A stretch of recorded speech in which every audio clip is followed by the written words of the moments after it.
Everyone, welcome to my channel. Today we will learn about class 11 physics chapter number 1 physical world. So basically हम इस chapter में पढ़ेंगे कि physics है क्या, इसकी क्या इम्पोर्टेंस है और इसके कितने टाइप्स हैं. So let's start. What is physics?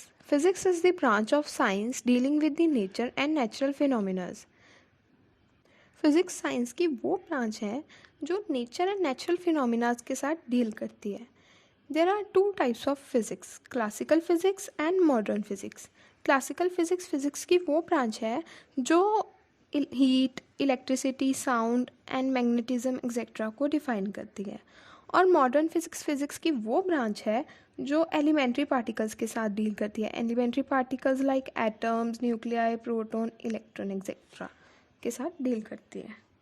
Forces in nature. There are four kinds of forces in nature: gravitational forces, weak forces, electromagnetic forces, and nuclear forces. So, first is gravitational forces. It is the force of attraction between two objects due to their masses. दो objects के masses के कारण जो उनमें forces of attraction होती है उसे gravitational force कहते हैं. ग्रेविटेशनल फोर्स का फॉर्मूला है F is equal to G m1 m2 upon r square, where m1 and m2 are the masses of two objects and r is distance. And the value of G is 6.66 into 10 raised to power minus 11 n m square per kg square. और G को हम G is called as universal constant of gravitation. G gravitation को universal constant of gravitation भी कहते हैं. Properties of gravitational forces. It is always attractive in nature. It is a long range force. It is a central force and it obeys the inverse square law. Weak forces. The weak forces account for the interaction between lepton and another lepton. Electron, proton etcetera को हम Lipton कहते हैं. जब दो electrons के बीच interaction होती है तो हम उसे वीक फोर्स कहते हैं. Properties of weak force. Weak forces are short range forces. These are about 10 raised to power 25 times stronger than the gravitational forces. Third, electromagnetic forces. It is a force of attraction between two electrical charges in motion. Properties of electromagnetic forces. It obeys inverse square law. It may be attractive or repulsive in nature. It is also a long range force. It is about 10 raised to power 36 times stronger than the gravitational force. Fourth, nuclear force. The force operating inside the nucleus are called nuclear force or stronger force. ये वो force हैं जो nucleus के अंदर operate होती हैं और इन forces को हम न्यूक्लियर फोर्सेस और स्ट्रॉन्गर फोर्सेस कहते हैं. प्रॉपर्टीज ऑफ न्यूक्लियर फोर्स और strong force. Nuclear force is a short range force. It is basically an attractive force. It is the strongest force operating in nature. It is about 10 raised to power 38 times stronger than gravitational force and 100 times stronger than electromagnetic force. ये nuclear forces 100 times stronger होती हैं electromagnetic forces से and 10 raise to power 38 times stronger होती हैं gravitational force से. Nature of physical laws.